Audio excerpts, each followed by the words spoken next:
Chapter 1. When Simon Locke returned home, Stella Gardner had just finished reading the diary he kept hidden in the cabinet. As luck would have it, while the housekeeper was cleaning, she accidentally bumped the cabinet, and its contents spilled onto the floor. The diary landed right at Stella's feet. She had never imagined that the usually serious and composed Simon Locke would have a habit of writing in a diary. Stella had no intention of prying into his privacy. She picked up the diary, intending to put it away, but a page fell open, and her own name caught her eye. After a moment's hesitation, curiosity got the better of her, and she couldn't resist reading on.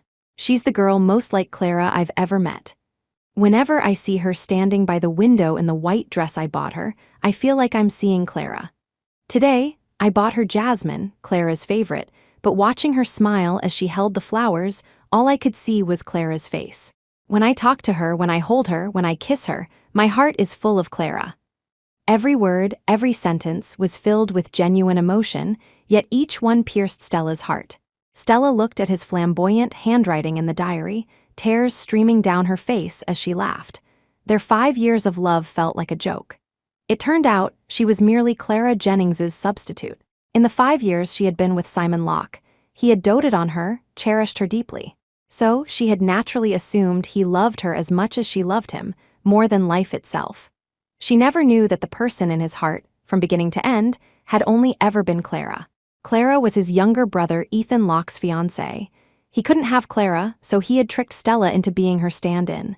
So that was it. She should have realized sooner. Every time he traveled abroad, he would buy gifts for both her and Clara. To find something Clara would like, he was even willing to search all over Europe. He'd casually remember Clara's tastes when they ate out. He'd make sure Clara walked on the safer, inner side of the road during their walks. When a basketball suddenly came flying towards them, the first person he instinctively protected was Clara. With Clara, he was always gentle and patient, never showing a hint of displeasure.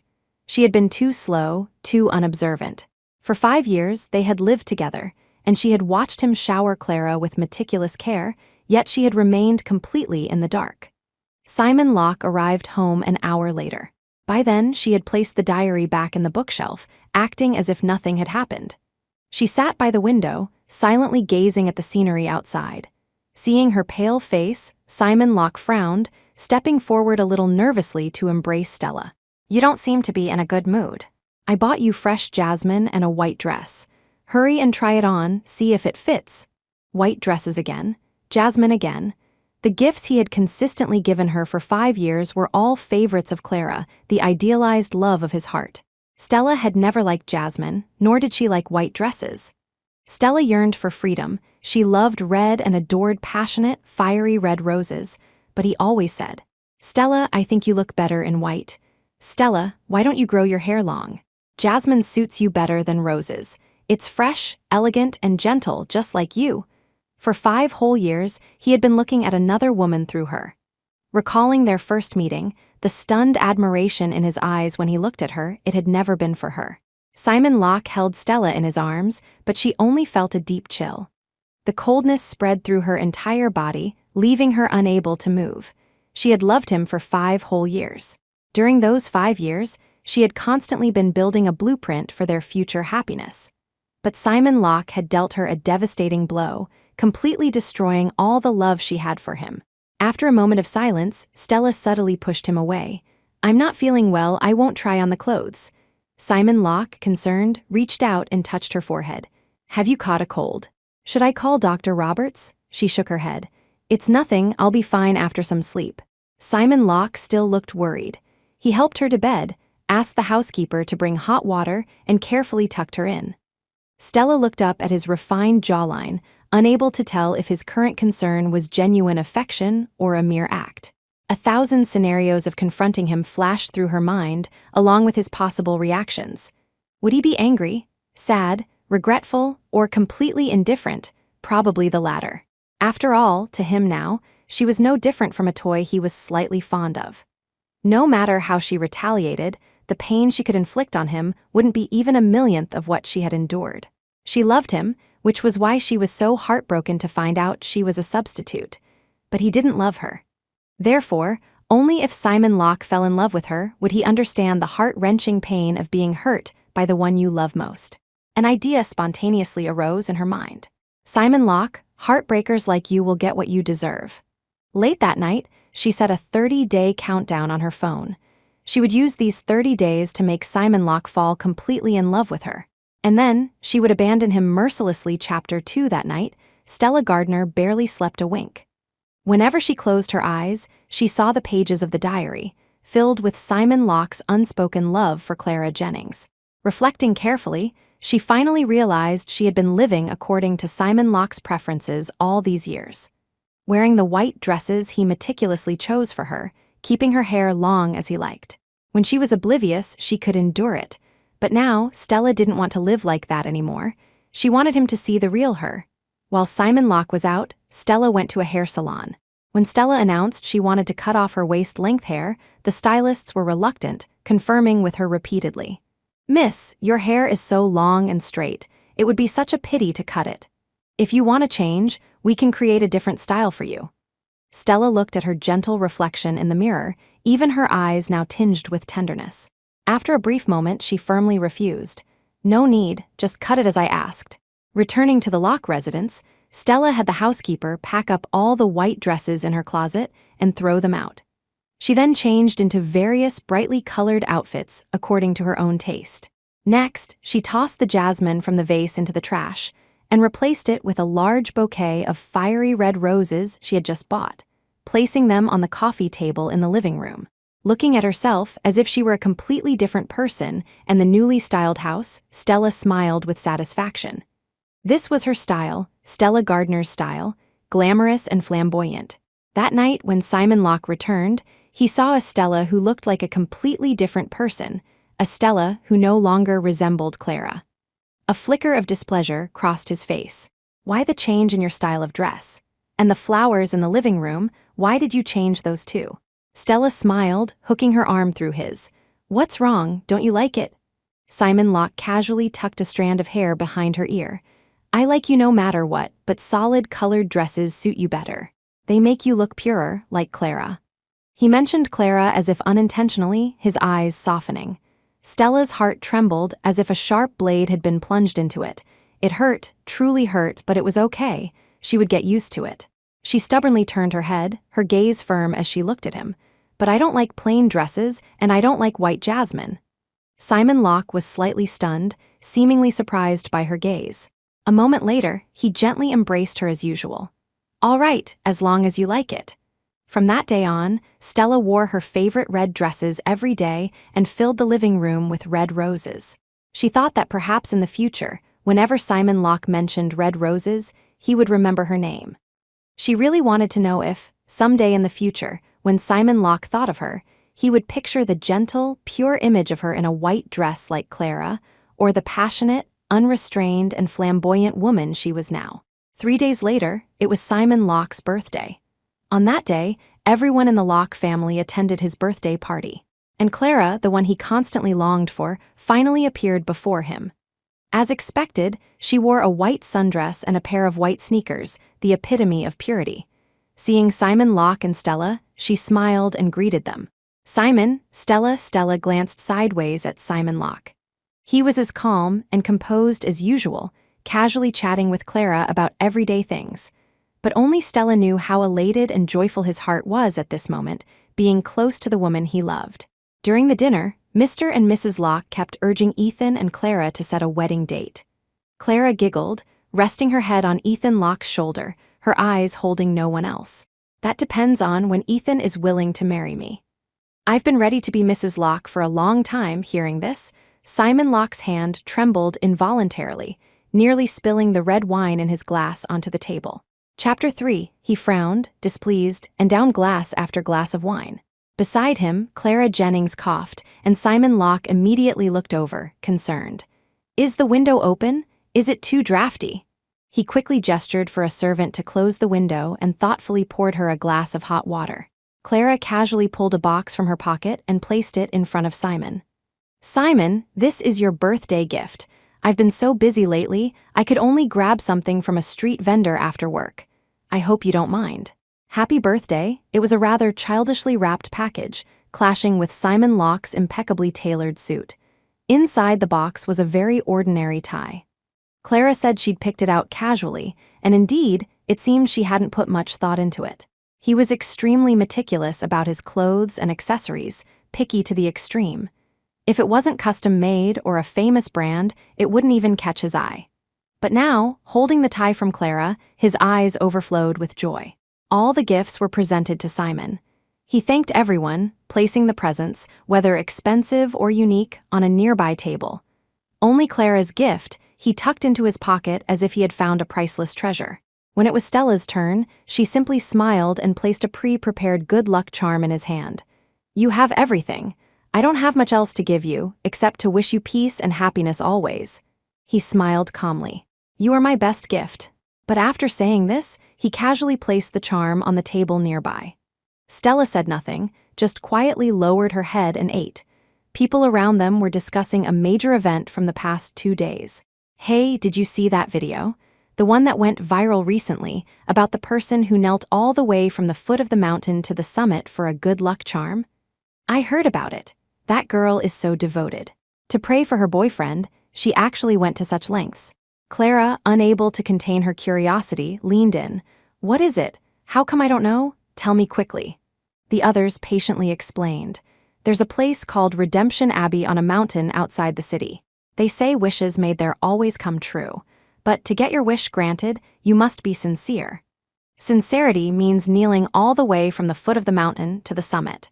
That's a full 9,999 steps. A normal person's knees would be ruined. So very few people would risk their lives like that to pray for others. But a couple of days ago, a young woman, to pray for her boyfriend's birthday, actually knelt all the way up. Not just once, but to show her sincerity, she knelt a full 3 times. A passerby filmed it, and it was trending on social media the same day. The girl's knees were a bloody mess. The entire flight of stairs was stained red. Clara covered her mouth in surprise. Really? She must love that boyfriend so much. The others chimed in, "Isn't that the truth?" Stella listened to the discussion with a blank expression. She stood up and walked to the other side to pick up the kettle. But as she lifted it, her legs gave way, and she, along with the kettle, crashed onto the tabletop. Scalding hot water spilled everywhere, splashing near Clara's feet. Simon reacted even faster than Ethan Locke, rushing to Clara's side and pulling her away. "Are you okay? Are you hurt?" Clara patted her chest in fright. "I'm fine, thank goodness you were so quick, Simon." After confirming Clara was indeed unharmed, Simon turned to Stella with a displeased, questioning look. "You're a grown woman, how can you be so clumsy? You almost scalded Clara." Stella struggled to her feet, rubbing her slightly sore arm, and said nothing. The water had soaked her pant leg. She picked up a napkin from the side and dried it. At the same time, the good luck charm on the table was knocked to the floor. Someone with sharp eyes saw it and immediately picked it up. After carefully examining the pattern on the charm, they exclaimed in surprise, "Isn't this a good luck charm from Redemption Abbey?" Everyone looked over upon hearing this, and then, as if finally understanding something, they turned to Stella with shocked eyes. "Stella, so you were the one who knelt 999 steps to pray for your boyfriend." Chapter 4, only then did Simon Locke realize. He walked over to the group, took the good luck charm, his eyes filled with disbelief. As if to convince everyone, the person who had spoken quickly took out their phone, found the news video from that day, and handed it to Simon. "Look." Simon took the phone, watching the video of Stella's back thin, slender, yet kneeling proudly upright. She kowtowed at every step, slowly moving towards the summit, a trail of red bloodstains behind her. His expression shifted from shock to pity. After watching the video, he guiltily pulled Stella into his arms. "Why were you so foolish?" Then, as if remembering something, he gently placed her on a stool and carefully lifted her pant leg. On her fair knees, the wounds had not yet healed. The traces of the previous bloody mess were still faintly visible. Simon, heartbroken, gently caressed the scars, his voice trembling slightly. "Does it hurt?" Stella bit her lip, smiled, and shook her head. "It stopped hurting a long time ago, Simon. For you, everything I do is worth it." After that day, Simon Locke seemed to change. He no longer insisted Stella plant only jasmine when she gardened, and occasionally, he would even come home with a bouquet of fiery red roses he had chosen himself. There was a large empty patch in the garden.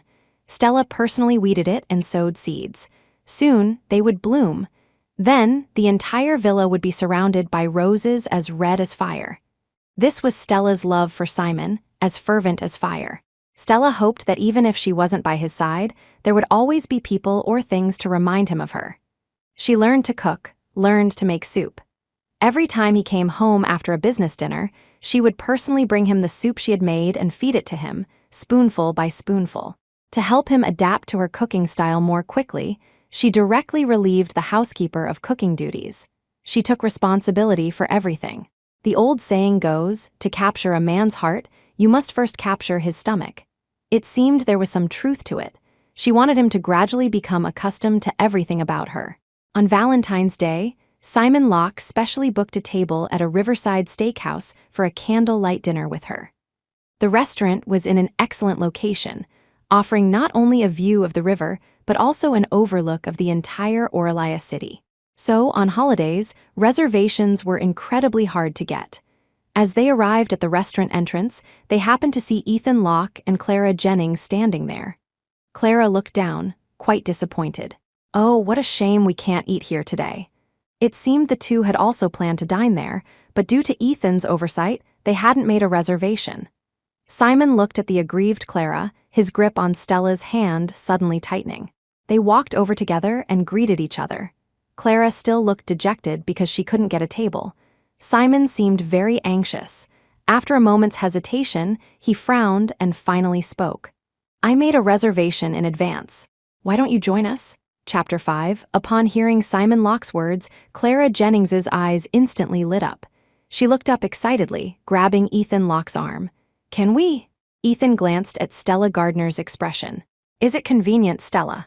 Stella smiled, appearing generous. "Since Clara likes this restaurant too, let's dine together." Hearing her agree, Simon visibly relaxed. The four of them entered together. When ordering, Simon ordered a lot of dishes, all of which were Clara's favorites. Finally, he didn't forget to remind the waiter. "The seafood must be fresh, or Clara will get an upset stomach." Stella listened from the side, just a faint smile on her lips, saying nothing. In truth, she was allergic to seafood. For years, she couldn't touch a bite of it. Doing so would cover her in a red rash. Because he didn't care, Simon had never noticed this in all these years. After the food arrived, Clara and Ethan chatted animatedly, only occasionally shifting their attention and conversation to Simon. Halfway through the meal, Simon finally noticed Stella hadn't eaten a bite. He picked up a piece of shrimp with his chopsticks and placed it in her bowl. "Why aren't you eating? Don't you like it?" Stella was silent for a moment, then shook her head, smiled, picked up the shrimp, and put it in her mouth. Within a quarter of an hour, countless red spots appeared on Stella's face. She watched the lips of the people around her moving, and then everything went dark. As she reached out to grab someone nearby, all her strength instantly drained, and she finally fainted. When she woke up, she was already in the hospital, Dr. Roberts' voice nagging in her ear. "She has a severe allergy. She can't touch any seafood at all. How could she eat shrimp?" Luckily, she was brought in promptly. A little longer, and it could have been life-threatening. "Since you're her boyfriend, how could you not even know she's allergic to seafood?" Stella struggled to open her eyes, interrupting what the doctor was about to say. "Doctor, it's not his fault. I was greedy. I thought one shrimp wouldn't hurt. Please don't say any more." The doctor sighed and turned his criticism to her. "How can you not control yourself? Have you forgotten 2 years ago when you had a severe allergic reaction to seafood, stayed in the hospital for half a month, and nearly died?" Simon Locke frowned deeply. 2 years ago? 2 years ago, on Clara's birthday, everyone was invited to a seafood feast. Stella hadn't touched anything due to her allergy, but Simon, saying Clara shouldn't be disappointed, had persuaded her to eat a lot. Later, she secretly took a cab to the hospital. To prevent Simon from blaming himself, she hadn't told him until she was discharged. However, if he never knew, he would never understand the lengths she had once gone to for him. Guilt was the first step to making someone remember. In the future, when he saw seafood, he probably wouldn't think of Clara liking it, but that she was allergic. And he would also forever remember that on a certain Valentine's Day, for Clara's sake, He had sent the woman who cared deeply for him to the hospital. Chapter 6. When Stella was discharged from the hospital, Clara Jennings came too. She approached Stella apologetically, taking her hand. "Stella, I'm so sorry. I didn't know you were allergic to seafood." "Thank goodness you're okay, otherwise I'd really blame myself to death. We already intruded on your and Simon's private time, and then because of me, we ordered a whole table of seafood. I feel so guilty, so I've decided to punish myself by not eating seafood for 3 months." Before Stella could speak, Simon Locke, somewhat indulgently, came to Clara's defense. "Nonsense, how is it your fault? It was me who wasn't attentive enough, not knowing Stella was allergic to seafood. In that case, the punishment of not eating seafood for 3 months, I'll take it upon myself." Stella watched the two of them go back and forth and couldn't help but shiver. Noticing her small movement, Simon quickly and nervously wrapped her in a blanket. "Why are you shivering? Are you not wearing enough clothes?" She shook her head. "Maybe the wind from the window is too strong. Let's go." The group left. Clara accompanied them back to the Locke residence before departing. As he saw her off, Simon stood by the window, only turning back to his room after her figure had completely disappeared. A few days later, perhaps to comfort the recovering Stella, Simon proactively suggested taking her to an art gallery exhibition. They went to the gallery together, admiring the works of famous artists. In the center of the exhibition hall, some famous paintings were being auctioned. It was said that the proceeds from the auction would all be donated to charitable organizations to support children in mountainous regions. Stella couldn't help but feel interested and sat down with Simon in the auction seats. Currently up for auction was an oil painting of jasmine flowers. The simple color palette consisted only of an interweaving of white and green, yet it greatly showcased the elegance and purity of jasmine.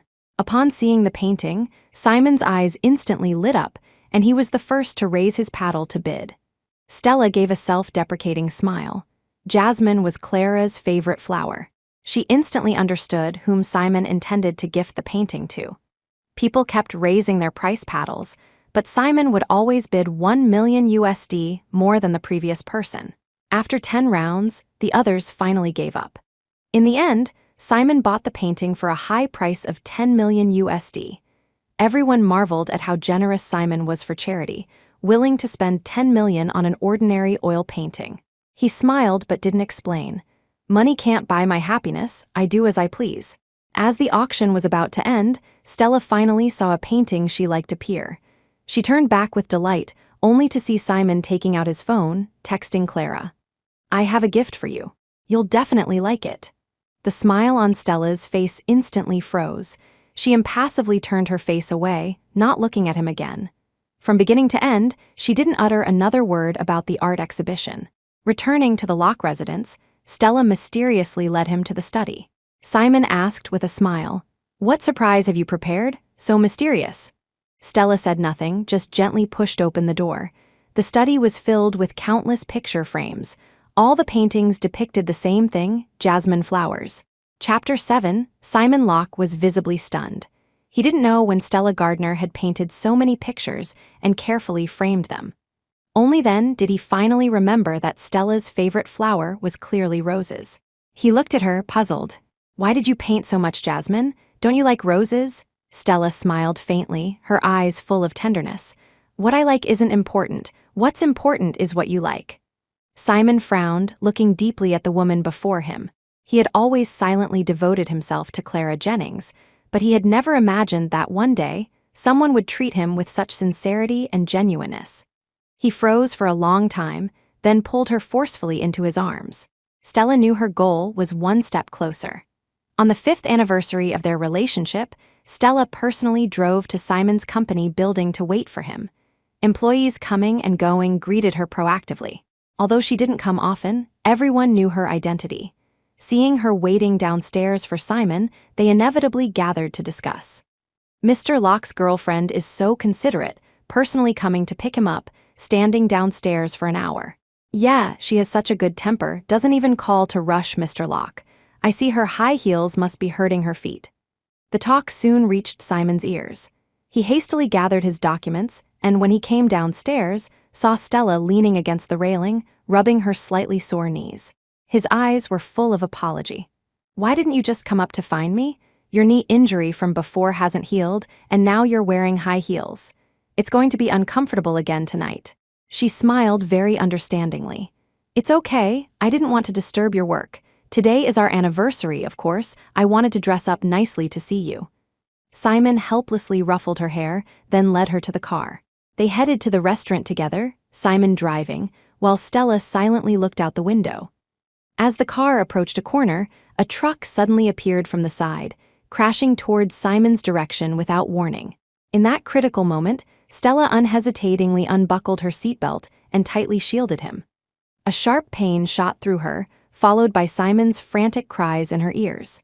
"Stella, Stella!" When she woke up, Stella was already in the hospital. Simon was keeping vigil by her bedside. Seeing her awake, his eyes instantly turned bloodshot.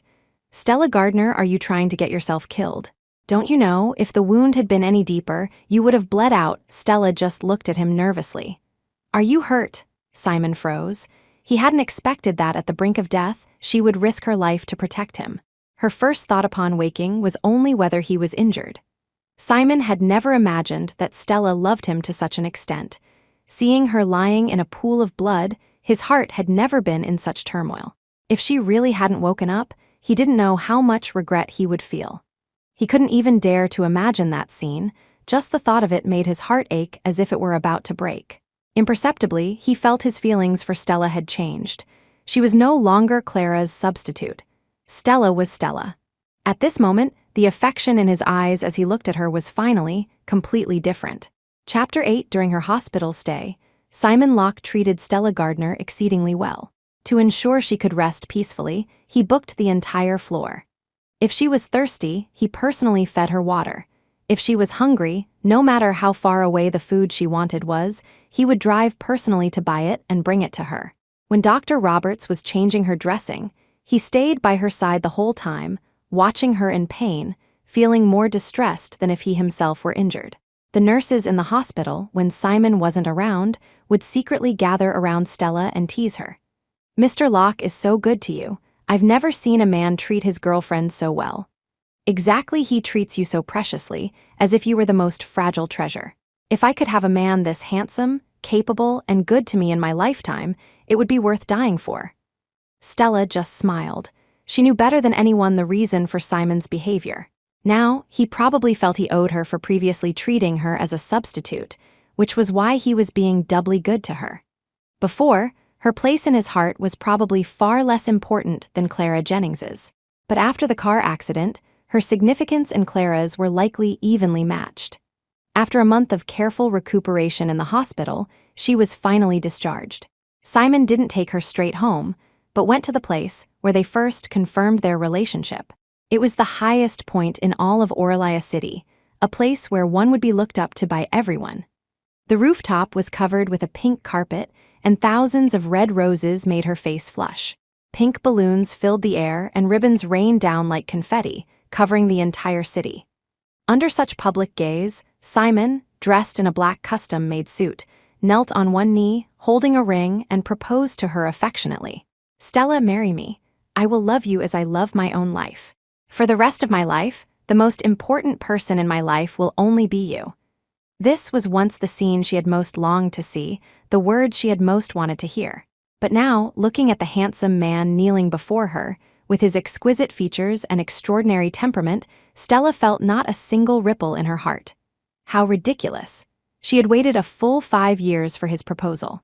Before, on every Valentine's Day, every anniversary, what she most anticipated was receiving his gift. She had fantasized countless times, opening a jewelry box, wondering if she would see a ring, but it always ended in disappointment. Later, she dared not hope anymore. It turned out that when something you had anticipated for too long and been disappointed by countless times finally landed in your hands, the initial joy was long gone. But in front of Simon, she still had to act overjoyed. With tears in her eyes, she extended her hand, letting him place the ring on her ring finger, her tears falling excitedly onto the sparkling diamond.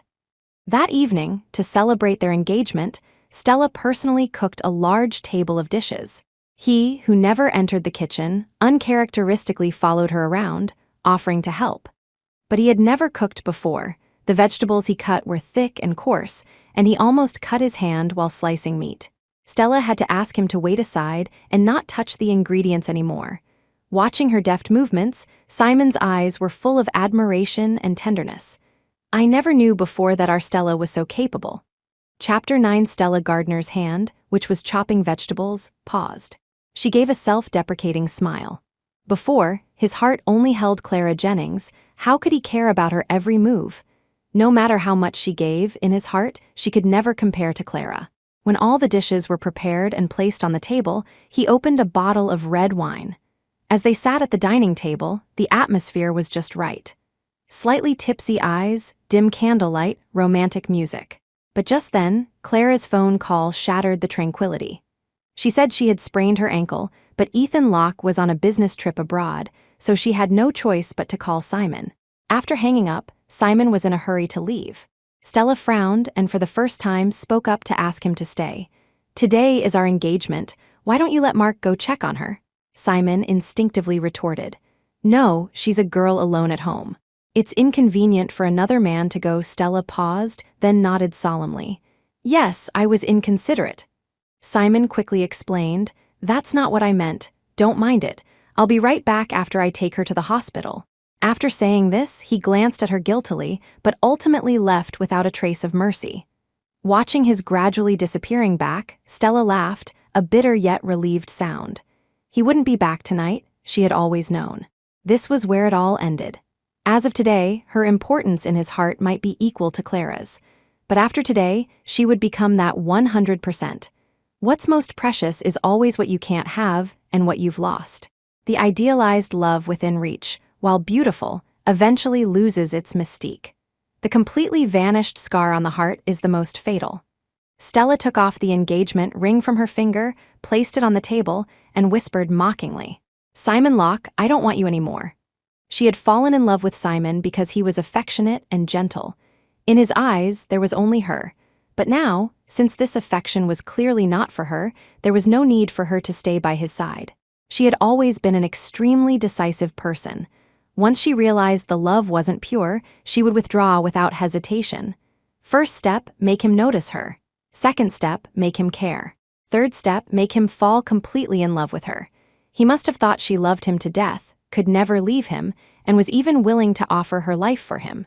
So now, her sudden departure would be a devastating blow to him. Stella didn't know what his reaction would be when he found out she had left, but she didn't care. From the moment she decided to leave, it was destined she would never look back.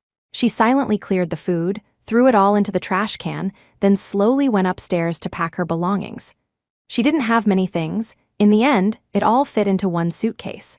Dragging her suitcase, she silently looked around the place she had stayed for 5 years. From now on, goodbye. To this home and to Simon Locke. After one last deep look, she turned and left, resolute, never looking back. Chapter 10. 3 years later. In the banquet hall of the Grand Continental Hotel, a gala was being held, gathering business elites from all over the country. It was rumored that Julian Forrester, the young master of the Forrester Corporation, who had gone to the United States 10 years ago, was also among them.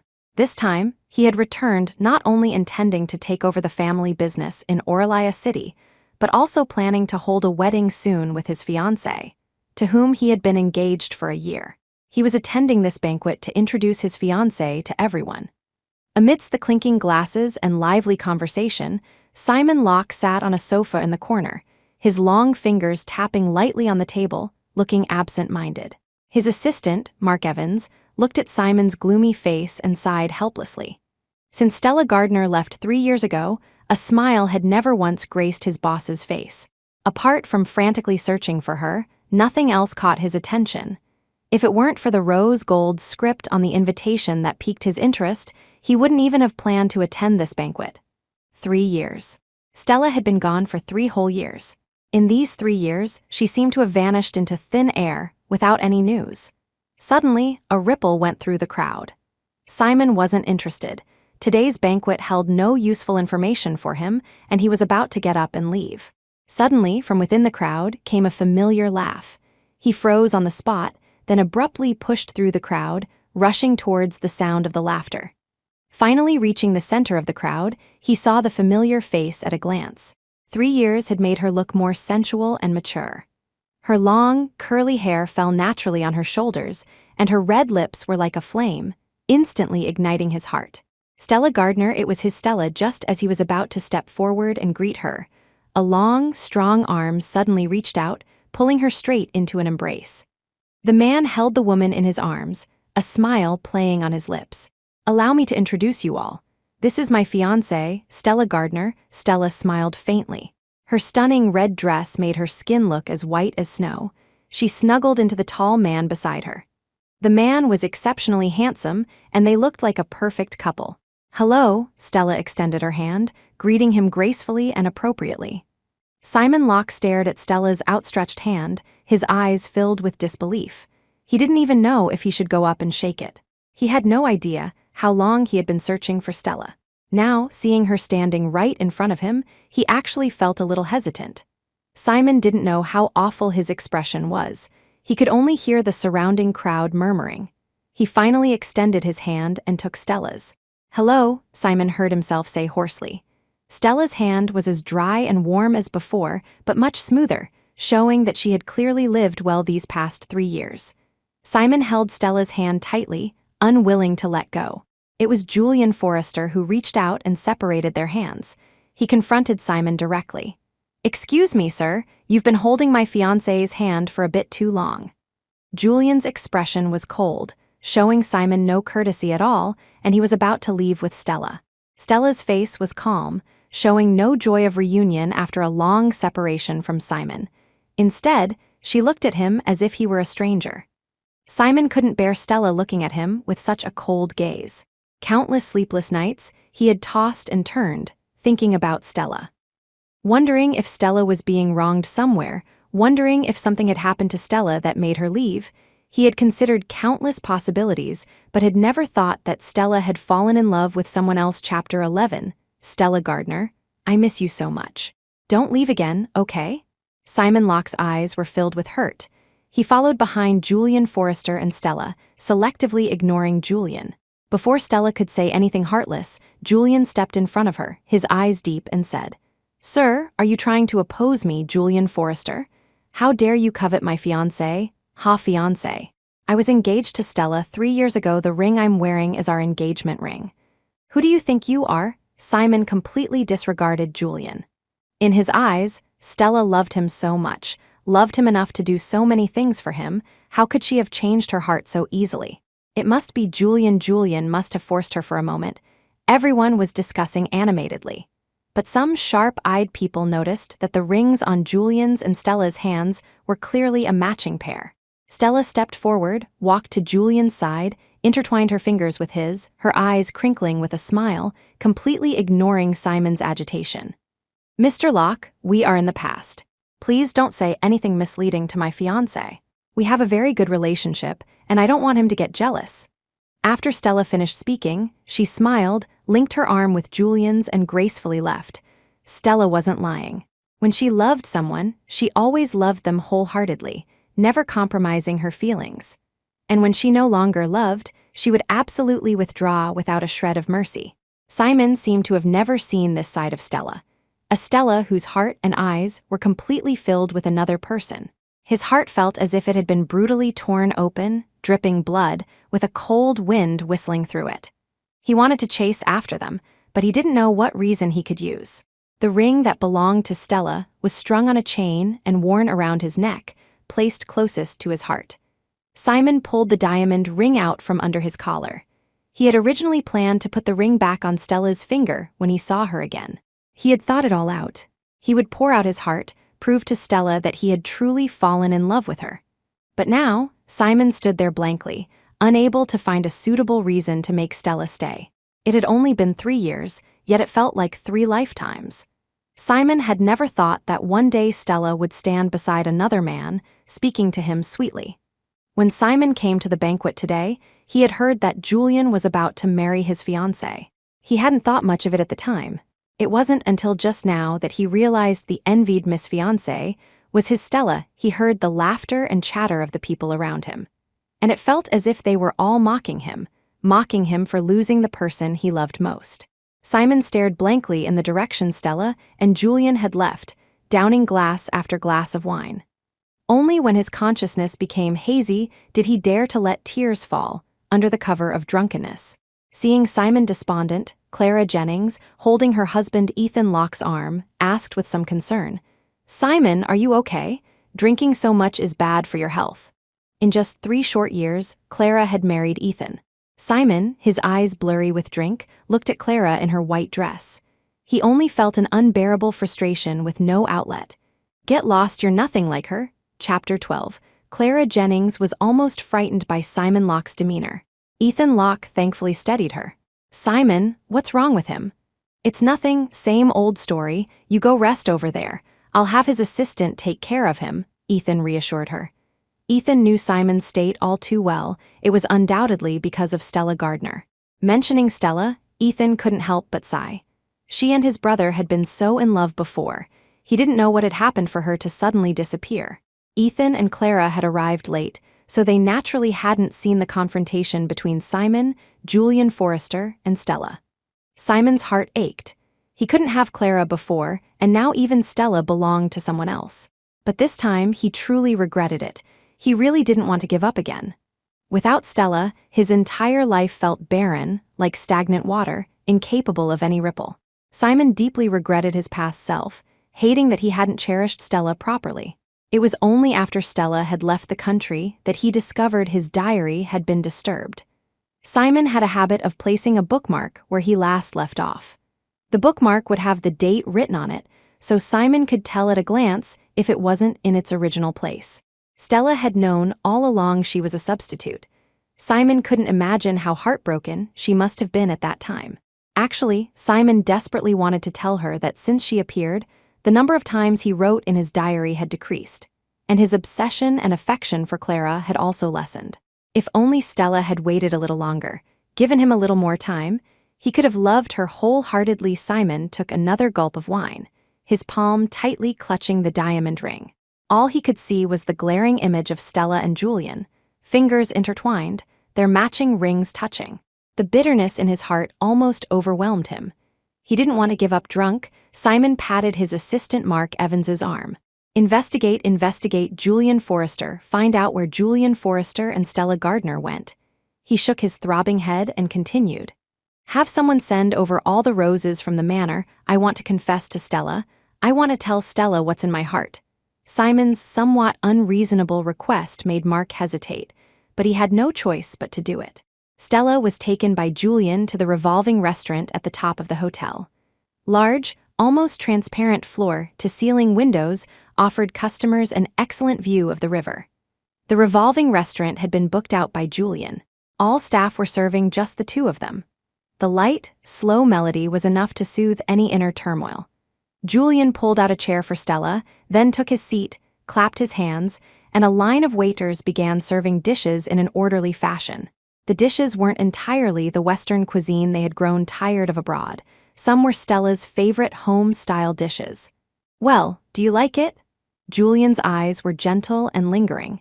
He didn't care if the dishes harmonized together. As long as they both liked them, no one would dare say it was unbefitting. Even though Stella had developed some resistance to Julian's charms, at this moment, she still couldn't help but drown in his gaze. "Of course, I love it," Stella smiled, her face full of sweetness. "Let's eat." They began to enjoy their meal, occasionally sharing bites of dishes they particularly liked. By the time they had nearly finished eating, the sky outside had completely darkened. This was when the river view was at its best. Looking down from above at the bustling, prosperous city, lights twinkled everywhere like a galaxy studded with stars. The elevated bridge over the river was still teeming with traffic. Stella snuggled into Julian's embrace, somewhat mesmerized by the view. Suddenly, silver fireworks exploded in the sky, like stars appearing before Stella's eyes, breathtakingly beautiful. Unseen, the restaurant had also been filled with fiery red roses, stunningly beautiful. At the same time, truckload after truckload of red roses were being delivered downstairs, looking incredibly romantic. Stella was deeply moved. She tugged Julian's sleeve, signaling him to lean down. Julian obediently lowered his head, allowing Stella to kiss his lips, and then he quickly took the lead, invading Stella's breath. Although he didn't know who had sent the roses downstairs, he was incredibly grateful, as those roses had unknowingly become part of his plan.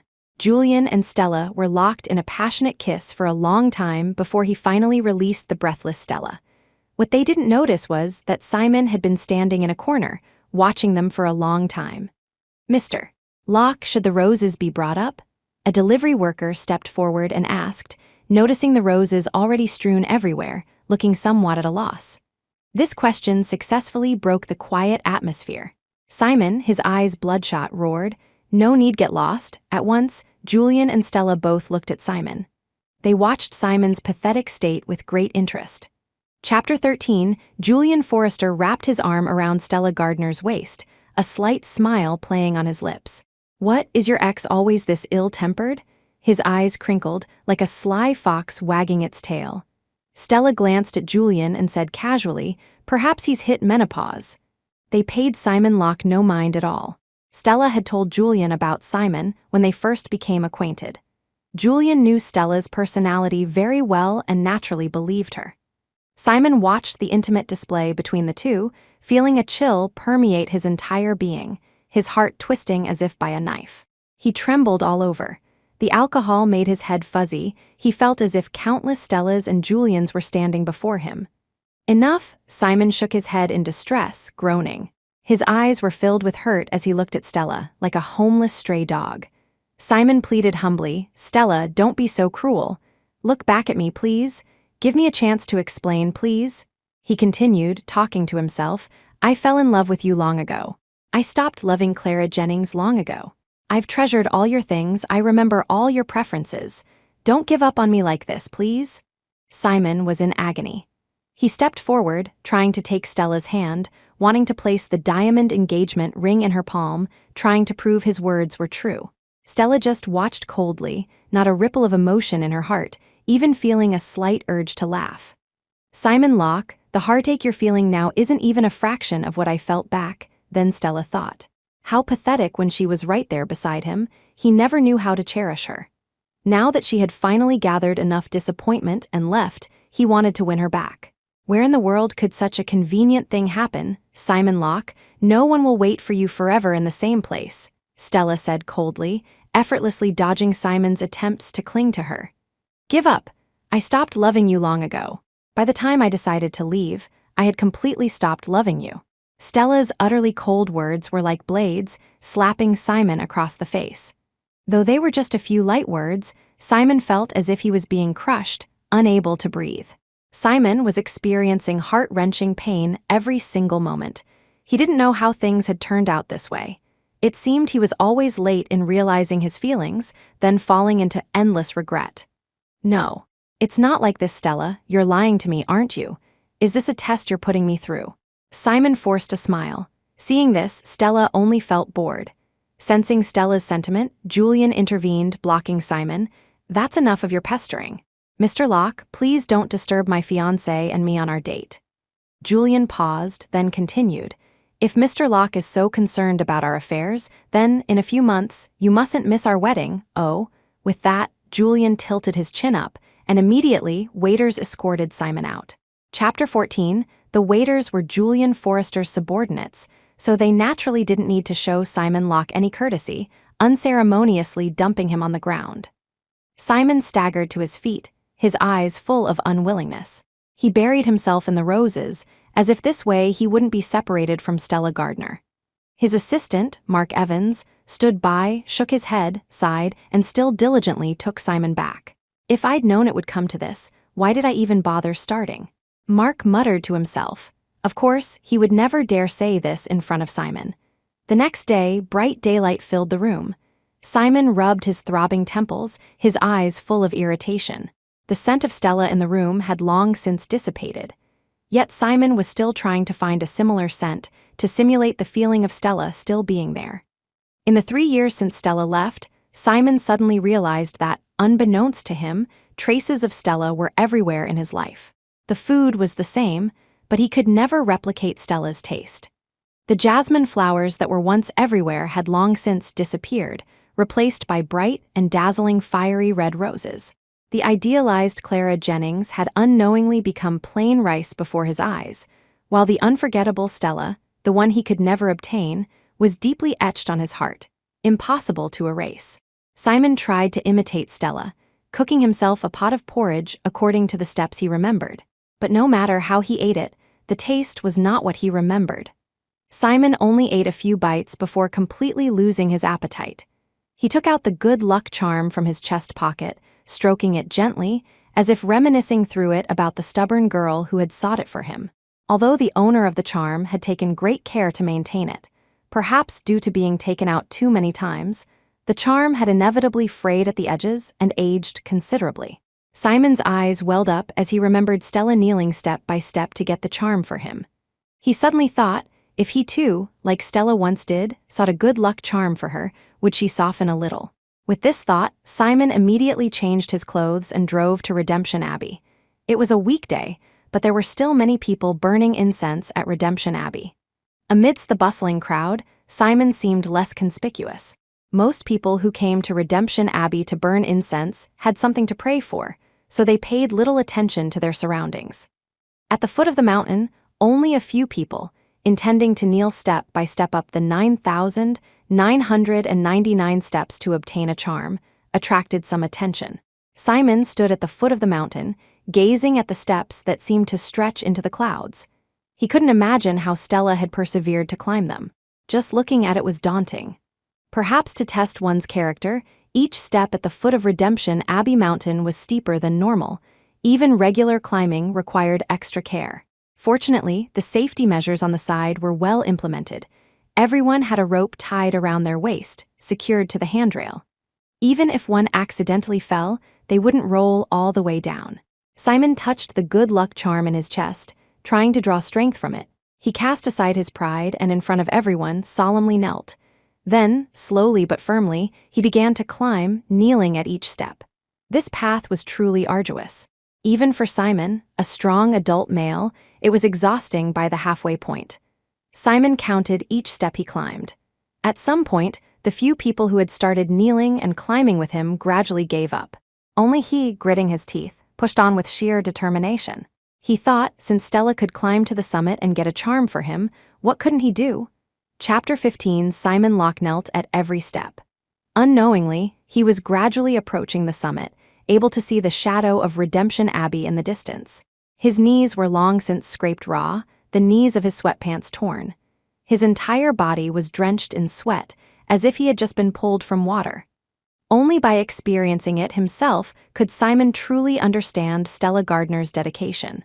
Kneeling up 9,999 steps was not just a test of willpower, but also of physical strength and concentration. If he made one careless slip and fell, he might never have the courage or ability to continue. Simon kept counting, eventually losing track of how many steps he'd taken. His eyes were fixed only on the not-so-distant Redemption Abbey.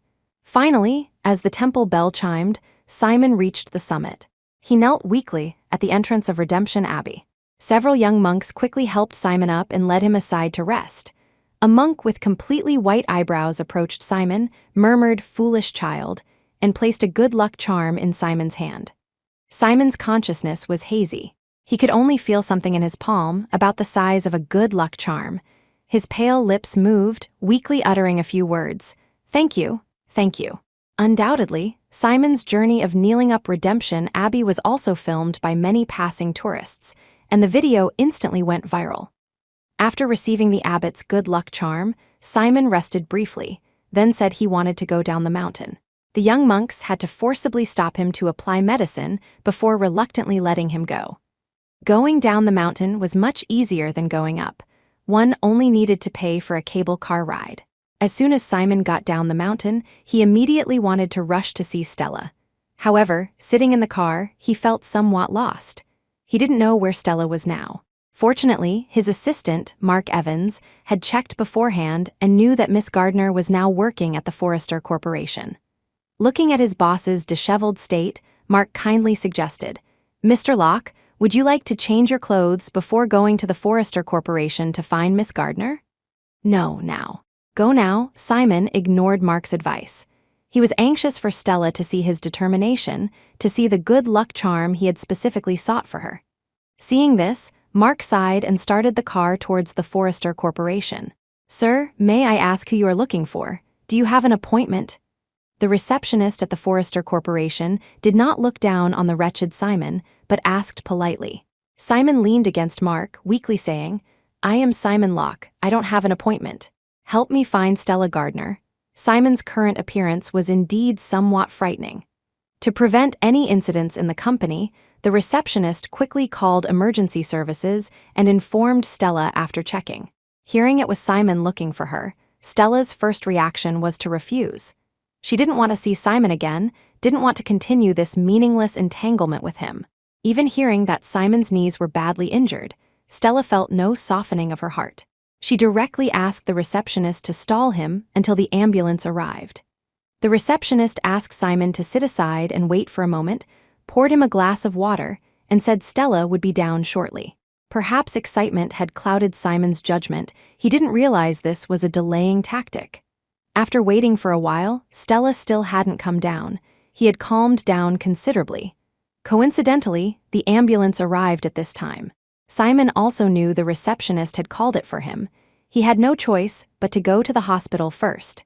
Chapter 16. In the hospital, doctors and nurses were treating Simon Locke's wounds. He showed no reaction, as if his legs weren't his own. He just tightly clutched the two good luck charms, unwilling to let go.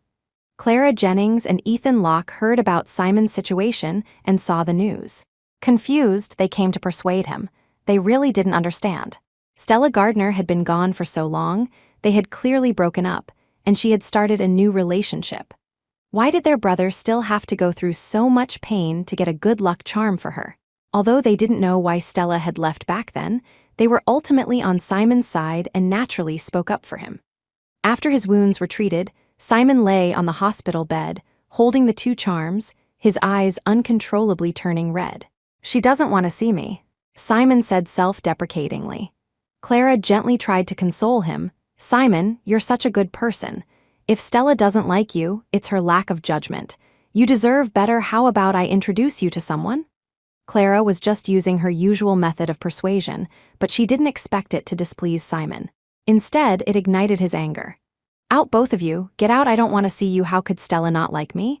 Her favorite person is me." Simon's face was grim, his tone extremely cold.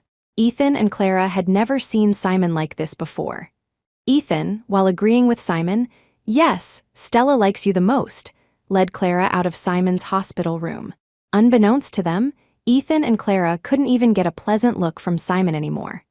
After a brief recovery, Simon left the hospital to find Stella. He cooked Stella's favorite dishes, carefully selected the most vibrant bouquet of roses, and cornered Stella at the entrance of the Forrester ancestral home. As soon as he saw Stella come out, Simon quickly stepped forward, presenting the roses. "Stella, come back to me, okay? I will love you with all my heart. There will never be anyone else between us. I will always be good to you. Look, this is the good luck charm I sought for you.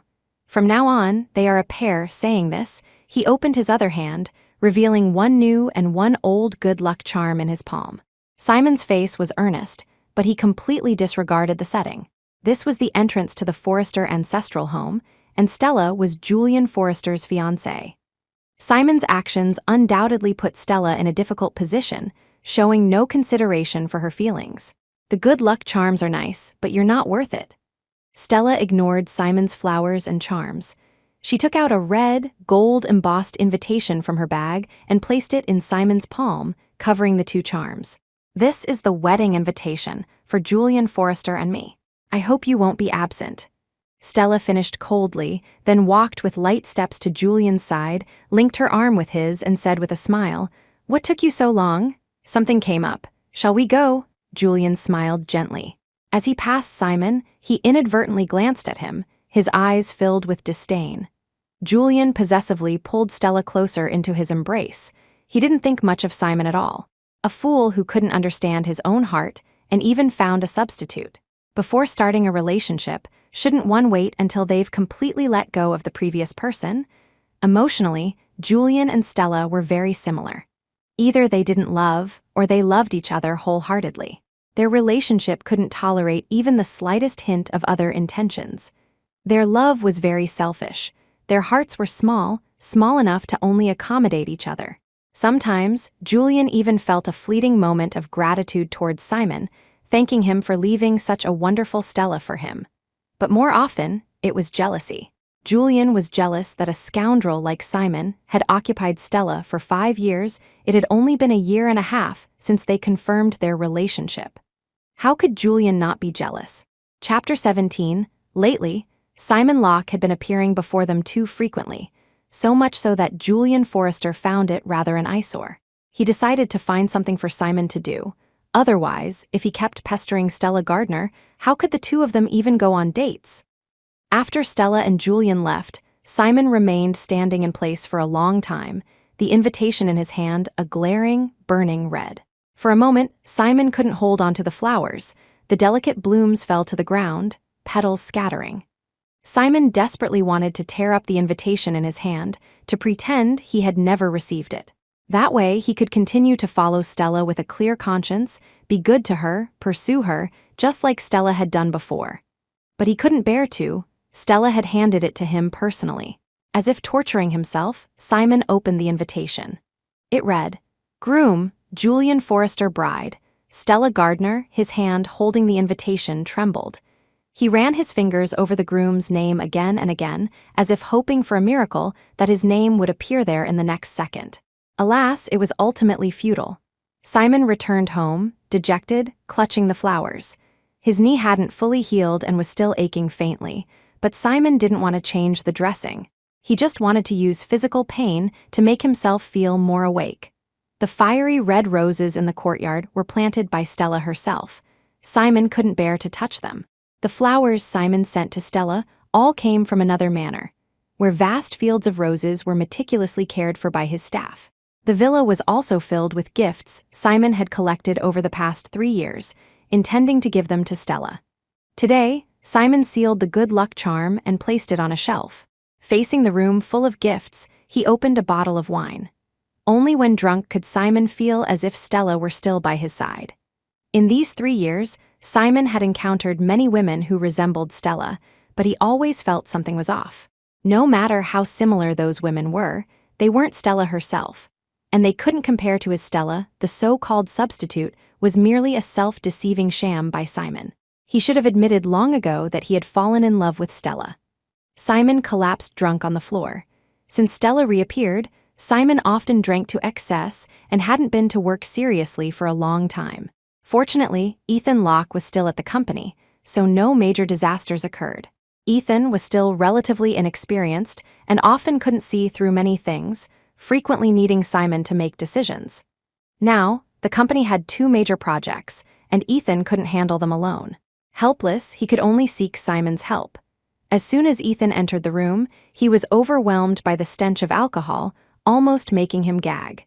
He covered his nose and nudged the heavily intoxicated Simon. "Simon Locke, look at what you've become." It was rare for Ethan to be the one lecturing Simon. Simon had just woken up from a pleasant dream. What's wrong?" "Simon Locke, get yourself together. The company needs you. Julian Forrester is in the limelight now. You need to stand up and prove you're no worse than him. Stella isn't even married, yet what will you do if she does get married? Will you continue to live in this drunken stupor every day? You should get up and fight for it." Saying this, Ethan shook Simon, trying to wake him up.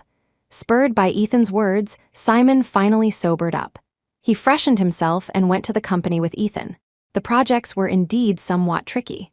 Simon threw all his energy into work, trying to numb himself with it, to not think about anything related to Stella. Chapter 18. Without Simon Locke's interference, Stella Gardner rarely smiled. Her abilities were not lacking. Previously, when she was with Simon, he always kept her from getting involved in work matters because Clara Jennings never participated. She used to think it was Simon being considerate, not wanting her to tire herself with work. But now, Stella felt that excelling in her field of expertise was truly an exhilarating experience. Julian Forrester kept Stella by his side as an assistant. Initially, he just had her learn to do simple tasks. Seeing Stella's capabilities, Julian gradually taught her more. Watching Stella stand by his side, occasionally handling things independently, Julian felt exceptionally proud. Today's project was one Stella had taken the lead on and successfully negotiated. Julian decided to take Stella to relax. After all, they were getting married soon and couldn't be buried in work all the time. A private jet named Star slowly landed.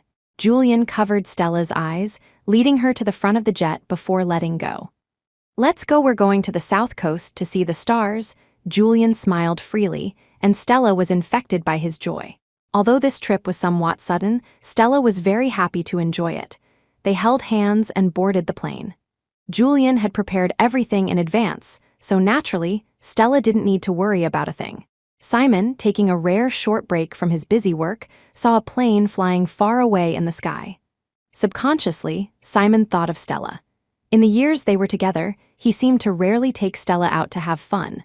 Most of the time, they followed Clara and Ethan's pace. He suddenly felt exceptionally guilty for not treating Stella well. During this period, Simon felt as if he were shrouded in Julian's shadow.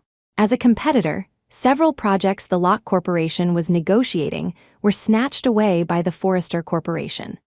And the Locke Corporation, due to his absence for some time, had fallen into several traps set by Forrester. Simon felt disheartened for a moment.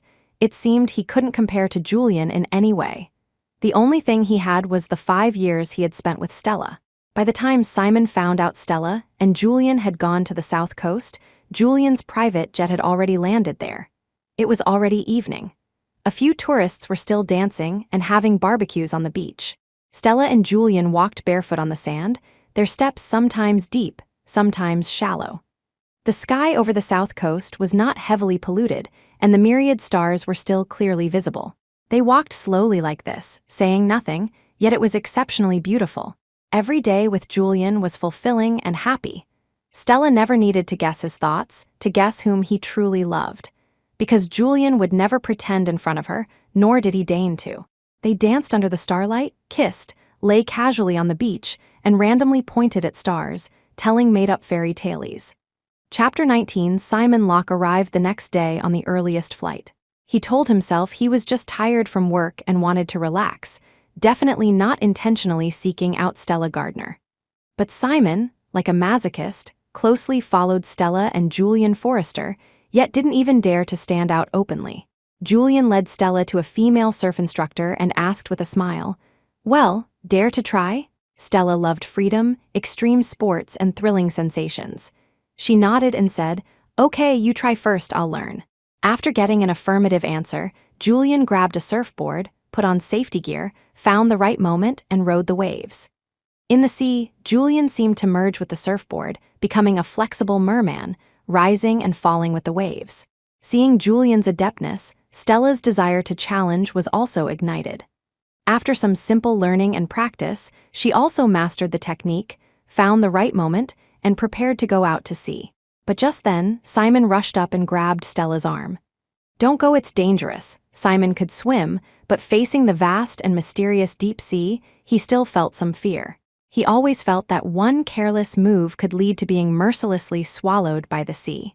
He didn't want Stella to go. He was afraid Stella would disappear before his eyes. Stella didn't want to bother with the timid Simon. She yearned for the sea. In her eyes, the sea was mysterious and full of charm. Simon Locke let go. "The instructor is here, I'm very safe." Stella pulled her hand away and continued, "I know I'm just a beginner. I won't attempt the impossible.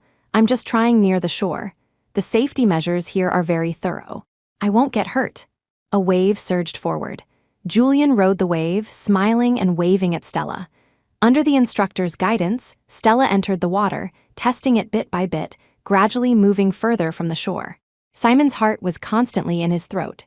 His eyes were fixed on Stella's direction, but he didn't notice a wave sweeping towards him from the side. Stella and Julian were completely fine. Instead, the distracted Simon was submerged by the wave. As Stella had said, the safety measures here were excellent. Simon only choked on a few mouthfuls of water before being promptly rescued. Simon, looking like a drowned rat, watched as Julian and Stella successively rode the waves back to shore. He suddenly felt an immense sense of inferiority. He couldn't even accompany Stella to do what she wanted to do. Simon steeled himself and went to learn surfing from the instructor, but he struggled to master the balance, falling into the waves again and again. Long after Stella and Julian had left, Simon was still practicing. He refused to admit defeat. He wanted to prove he was no worse than Julian. The waves crashed painfully against his body.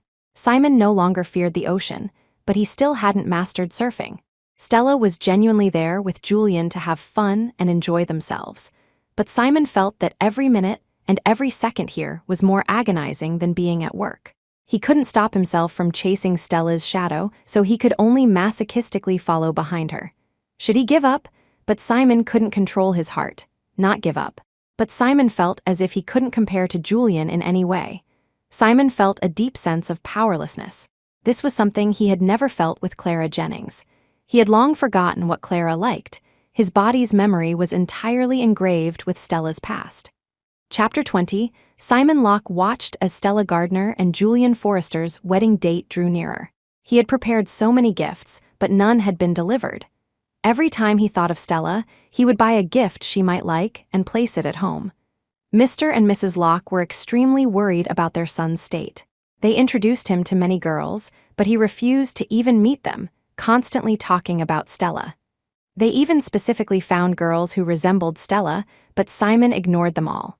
They consoled themselves, perhaps things would get better after Stella got married. Simon might then be able to see other people. But only Simon knew it was impossible, at least not in the short term. Simon threw all his energy into work. The Azure Orchid Gardens development project was being contested not only by the Locke Corporation, but also by the Forrester Corporation. At the bidding conference, Simon represented Locke Corp. He hadn't expected that the representative Forrester Corp sent this time would be Stella. Stella followed behind Julian, their manner of conversation appearing extremely jarring to Simon. Simon hadn't expected Stella to possess such capabilities. When it was Forrester Corp's turn to bid, Stella took the stage and spoke eloquently, her demeanor calm, generous, appropriate, and charming. Simon was almost so captivated by this Stella that he couldn't look away. Many people present were attracted by such an outstanding Stella. Stella had been preparing for this bidding conference for a long time. She was very confident. When it was Locke Corp's turn, Simon was still immersed in Stella's impressive display from moments before, and for a moment, was somewhat unresponsive. The final result was that Forrester Corp won the bid. Losing to Stella, Simon didn't feel as upset as he had anticipated. Instead, the flame for Stella in his heart burned even brighter. Simon followed behind Stella's group, watching her from a short distance. Suddenly, a somewhat out-of-control car rushed out from nowhere, heading straight for Stella and the others. Simon's heart leaped violently. With the fastest speed he had ever mustered in his life, he lunged towards Stella. Stella Gardner dodged, however. Stella and Julian's group weren't foolish. Seeing a car approaching, they didn't just stand there in a daze. Instead, they quickly dispersed, running to the side. The car wasn't moving very fast. It wasn't difficult for Stella and the others to dodge. Originally, no one should have been injured, but at this very moment, Simon lunged. The car hit a tree, incidentally scraping Simon as he lunged. Simon only felt a dizzy spell, then temporarily lost consciousness. The moment before losing consciousness, Simon thought, "Thank goodness Stella is okay." Stella was indeed okay. She would have been okay anyway. No one dared to move Simon carelessly, fearing secondary injuries, so they quickly called for an ambulance. Since Simon was hit by the car partly because of Stella, she and Julian had no choice but to accompany him to the hospital in the ambulance. Simon's injuries weren't very serious, but the doctor said he might have hit his head, causing a concussion. The specific situation could only be analyzed after Simon woke up. Chapter 21, watching over his rival as he woke up, Julian Forrester naturally wasn't in a good mood. He cursed inwardly. Everyone could have been unharmed, but Simon Locke just had to shout Stella Gardner's name, lunge forward, and get injured. Isn't this purely disgusting? Simon slowly opened his eyes, saw the white ceiling, and for a moment couldn't tell where he was. His gaze skipped over Julian at his side and landed directly on Stella. Simon's eyes welled up slightly. He cleared his throat and asked hesitantly, "Excuse me, who are you? What is your relationship to me?" Hearing this, Stella found it rather peculiar. Could amnesia just happen like that? "I'm Stella Gardner."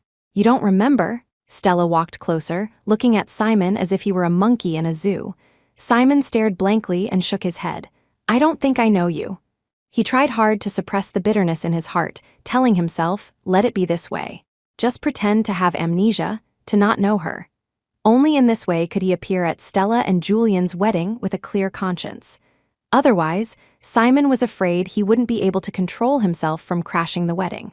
But in that case, the one who would be hurt would only be Stella. Simon lowered his gaze, feigning indifference. Excuse me, where are my parents? Are you the ones who brought me to the hospital?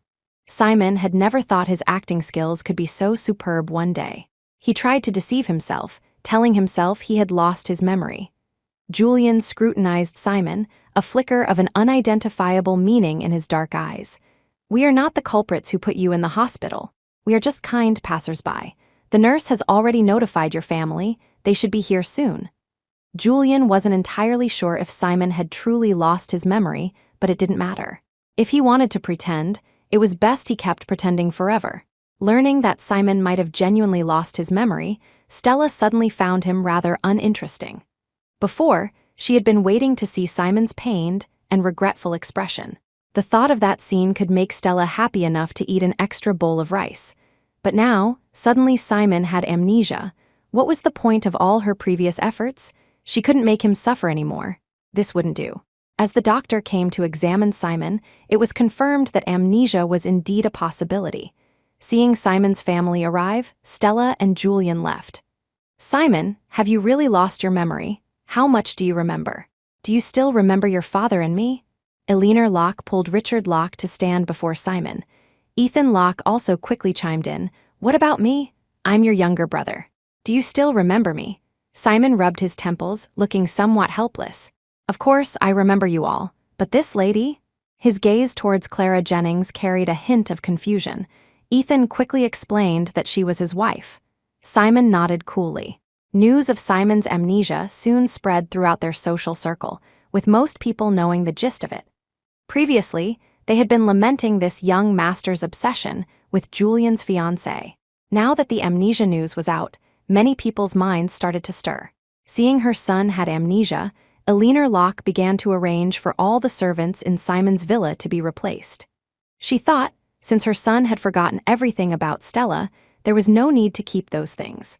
Only Simon himself knew he had never lost his memory. He remembered everything. He had to deceive himself to deceive others, to not become an obstacle for Stella. With an ex-boyfriend like him, the Forrester family would surely discuss Stella to some extent. Chapter 22, Simon Locke allowed the servants to pack up and store everything related to Stella Gardner. Only the roses in the courtyard, Simon did not allow the servants to remove. He just said, "These flowers are quite beautiful. A lot of effort must have gone into them. Don't pull them out." He watched the empty house gradually fill up again, a desolate feeling in his heart.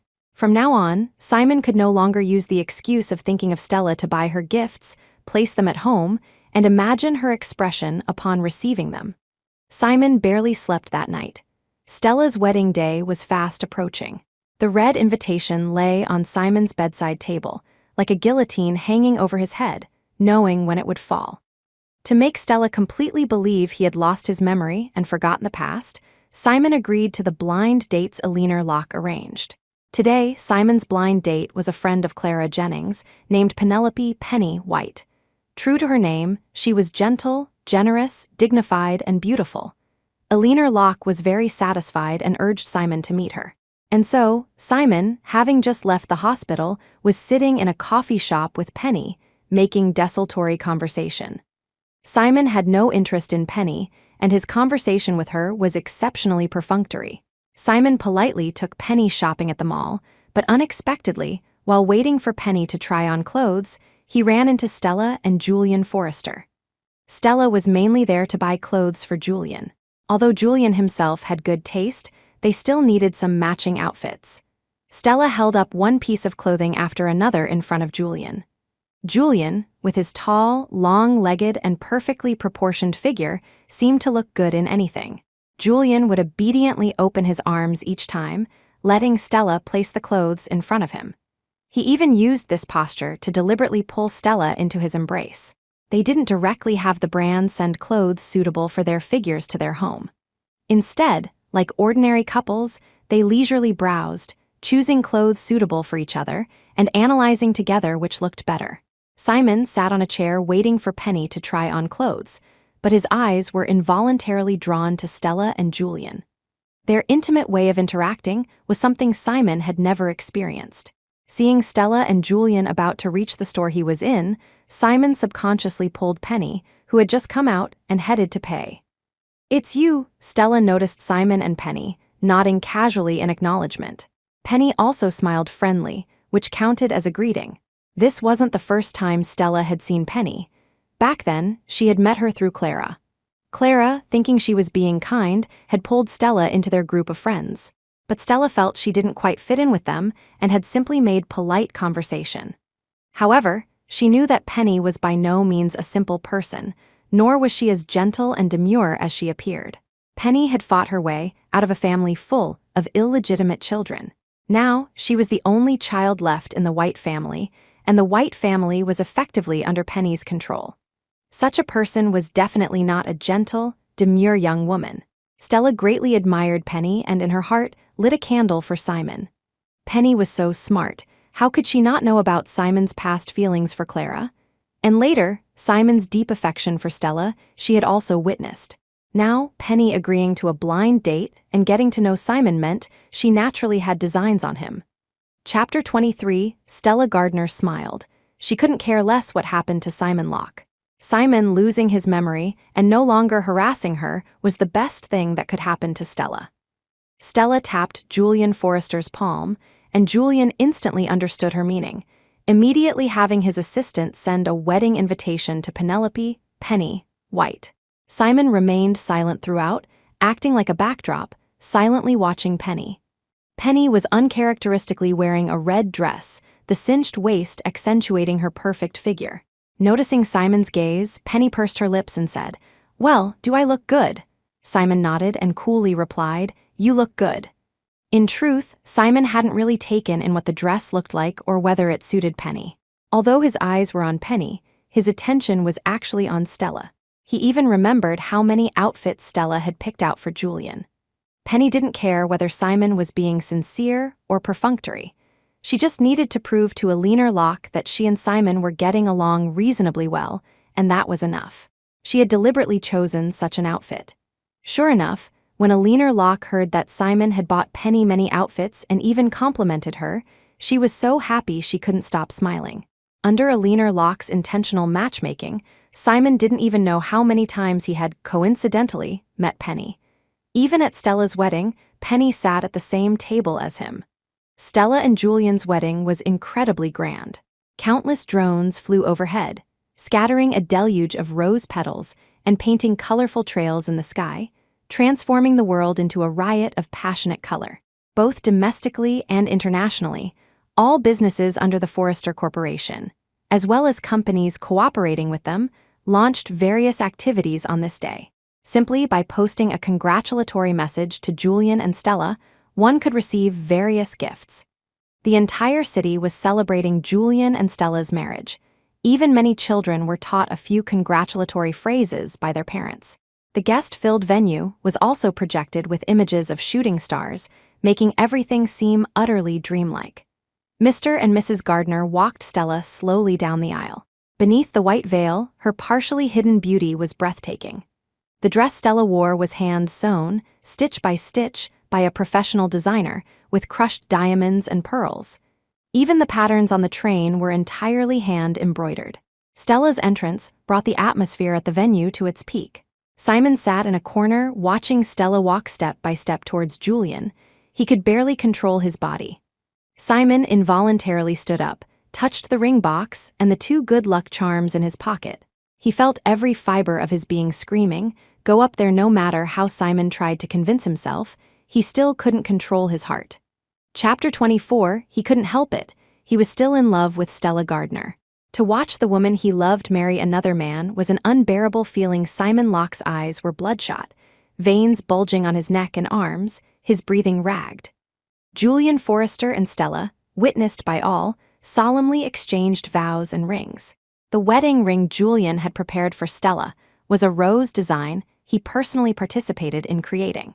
The diamond set in it was a rare, deep red diamond the Forrester Corporation had just mined from South Africa, and Julian's ring used some of the offcuts from the red diamond, fashioned into thorns entwined end to end, protecting the rose.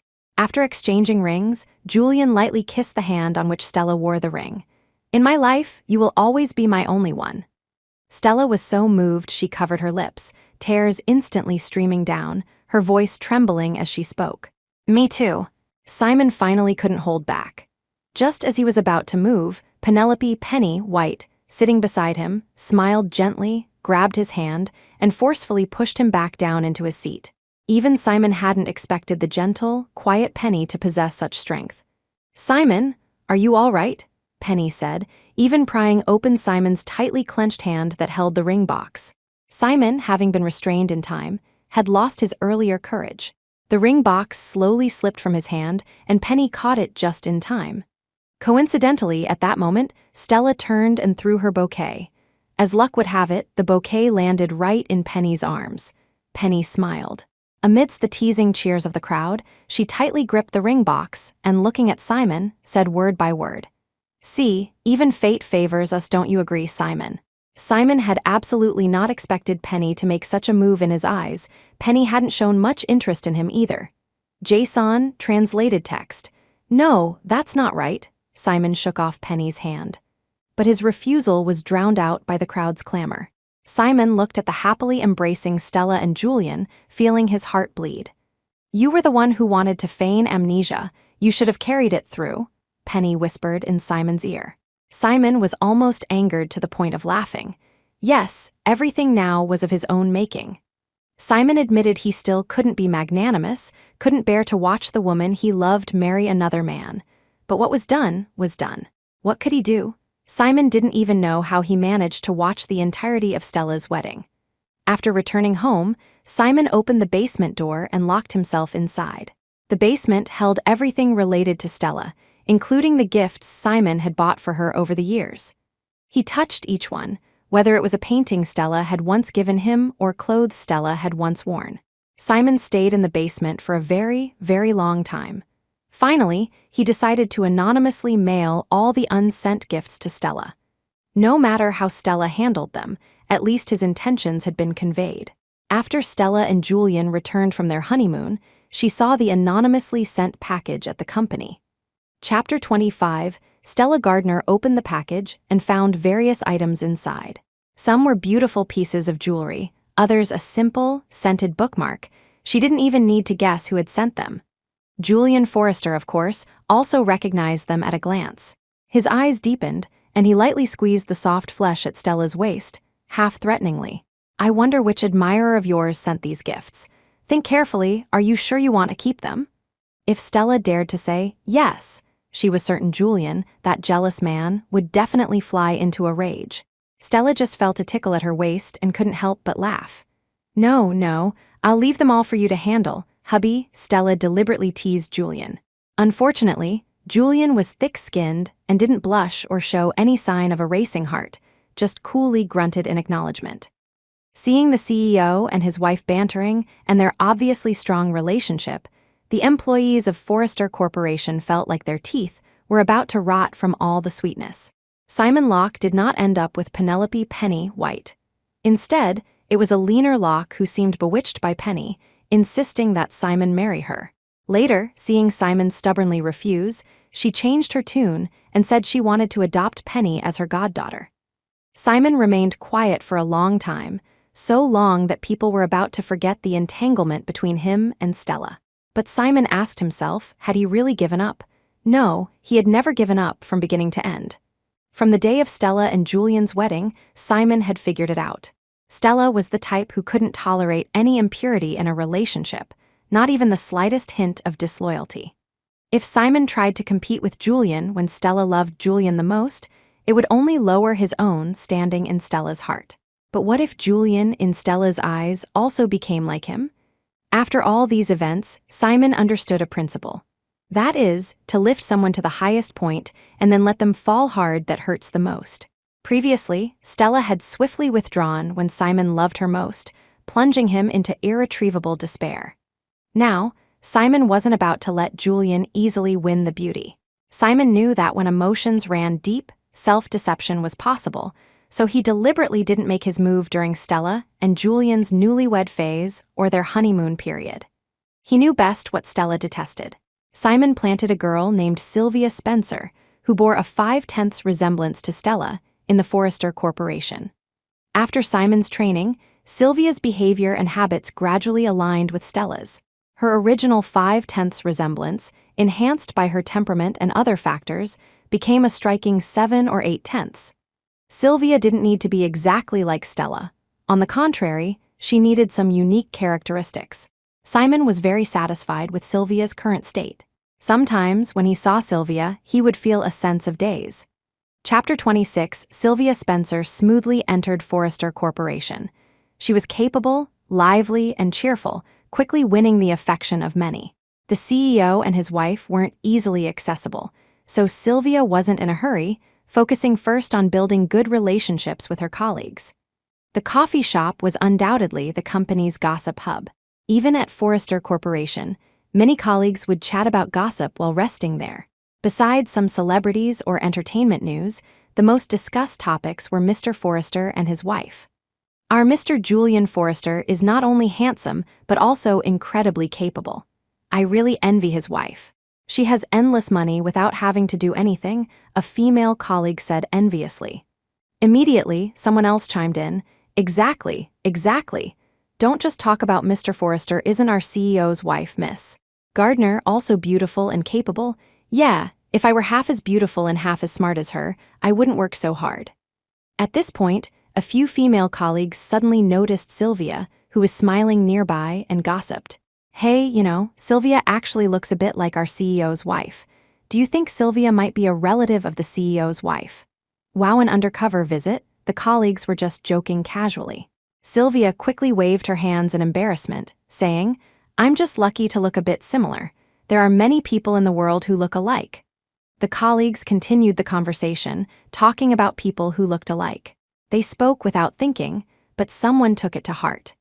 In a company as large as Forrester Corporation, there were bound to be a few incompetent individuals who relied on connections and unsavory methods. And Ken Adams, a manager, was one of them. He happened to take Sylvia and her colleagues' conversation seriously. Based on Ken Adams's personal abilities, he had no chance of further promotion. So, he set his sights on Sylvia.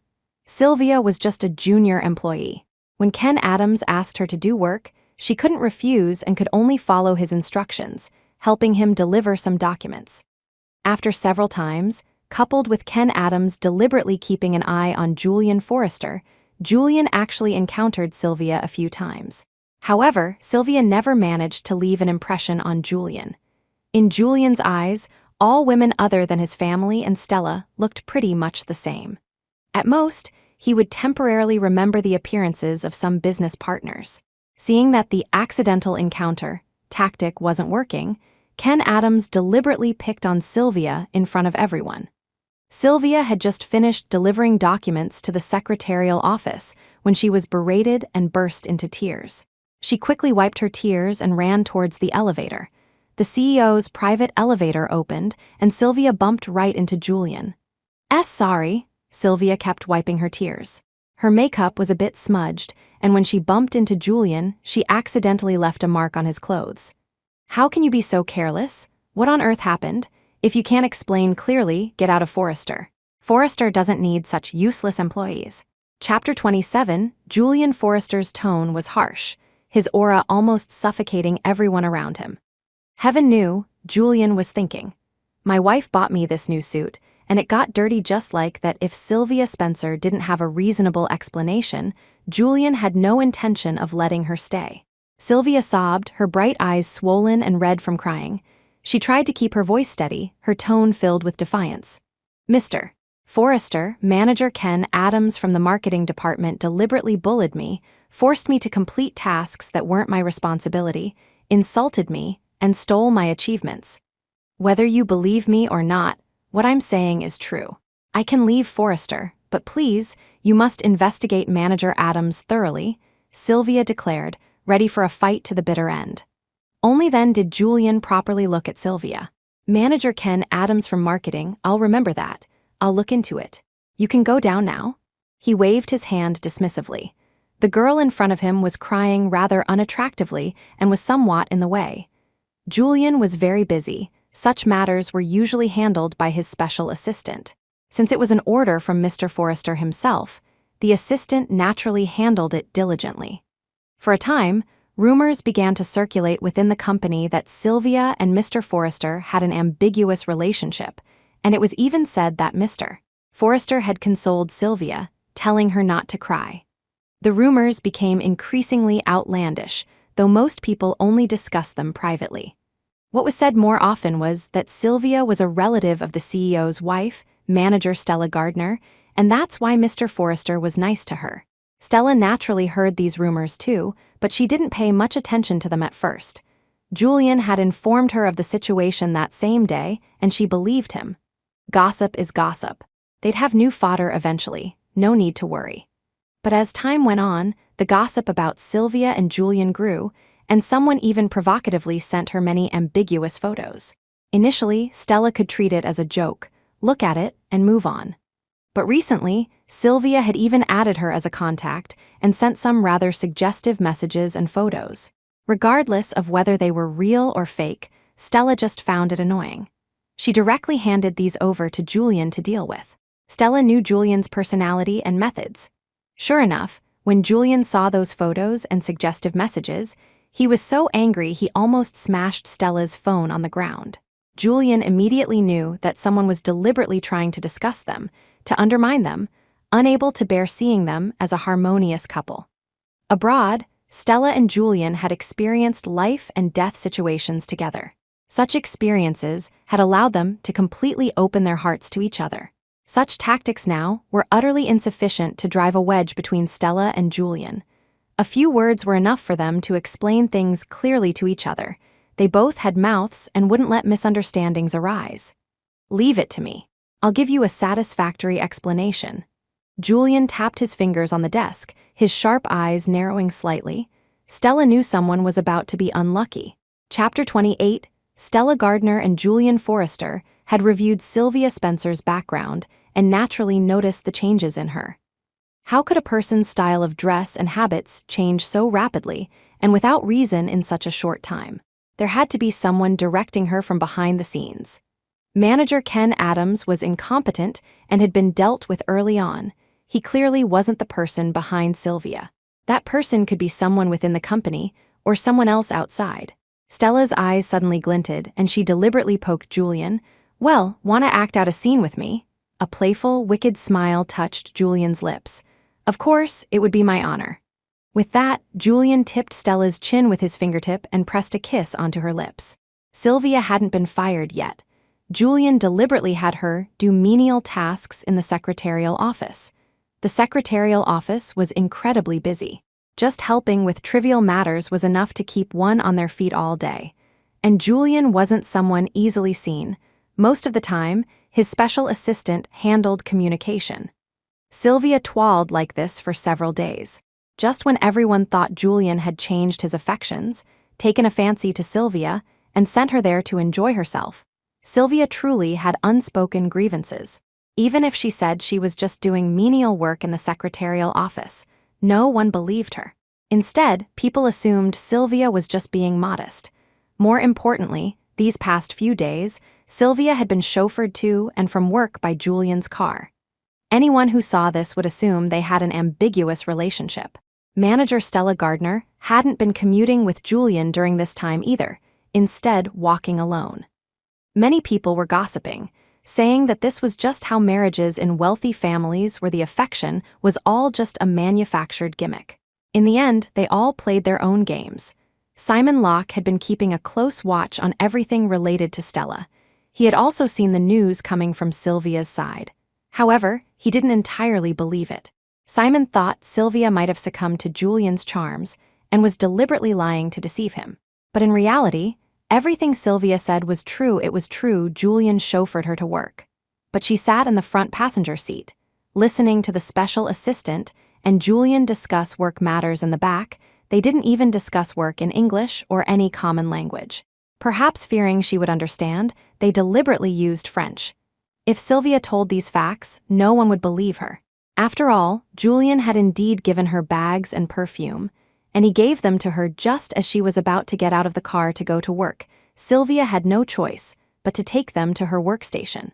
Simon didn't care about Sylvia's progress. He just wanted to see Stella disappointed in Julian, preferably to the point of wanting a divorce since getting married. Stella hadn't had a chance to go to a bar. This time, she finally got to go to a bar to relax, and naturally ordered many drinks at once. She even invited Penelope, Penny, White to drink with her. Stella didn't say what had happened to her, just kept pouring drinks down, her eyes hazy as she watched the handsome men and beautiful women dancing passionately. Stella Gardner, when did you become like this? I still remember how decisively you dumped Simon Locke. This isn't like you at all. Penny held a glass of wine, swirling it slowly but not drinking, because she needed to stay sober. She had also heard about Julian's recent affairs. She hadn't expected Julian to change his heart so quickly.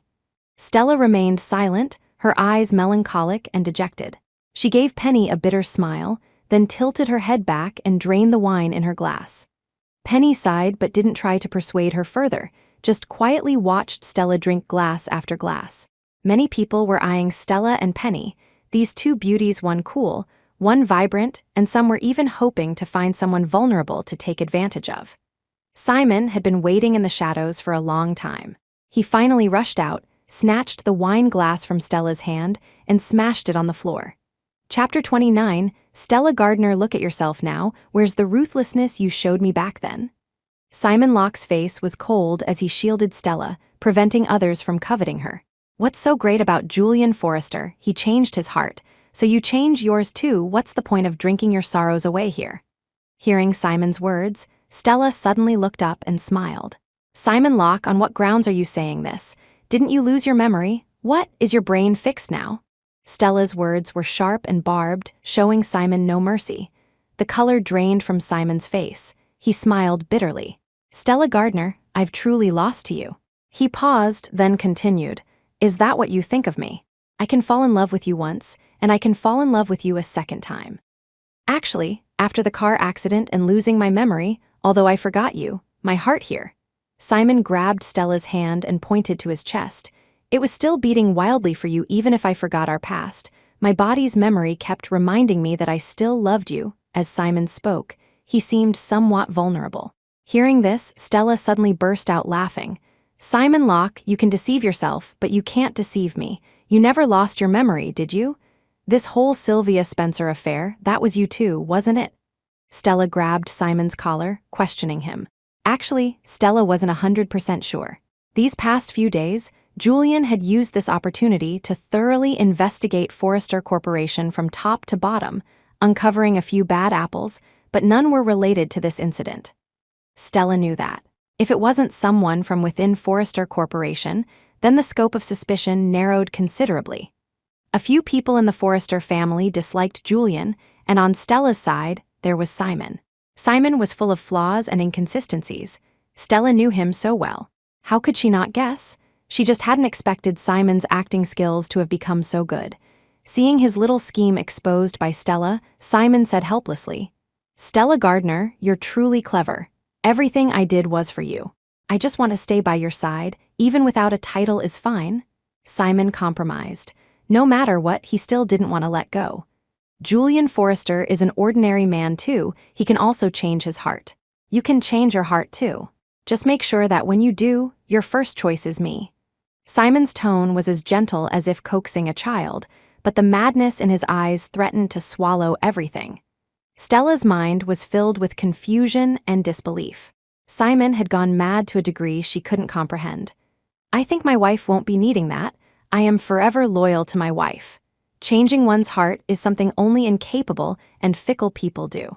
Julian Forrester appeared in time, pulling Stella into his embrace, confronting Simon head-on.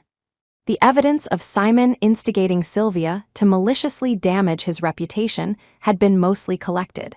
Julian had already presented this to Mr. and Mrs. Locke. If Mr. and Mrs. Locke couldn't properly restrain Simon, Julian would teach him a lesson. Mr. Locke, you should worry about yourself. Julian escorted Stella out of the noisy bar. The next second, Mr. and Mrs. Locke's call came through to Simon's phone. Simon's expression instantly turned ugly. After today, many of Simon's privileges were restricted, and he himself was forcibly sent abroad for tempering. He roughly understood that he had been outmaneuvered, falling into Stella and Julian's trap.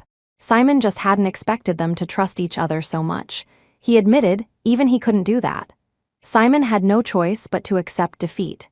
By the time Simon returned to the country, Locke Corporation had already handed over part of its business to Penelope "Penny" White.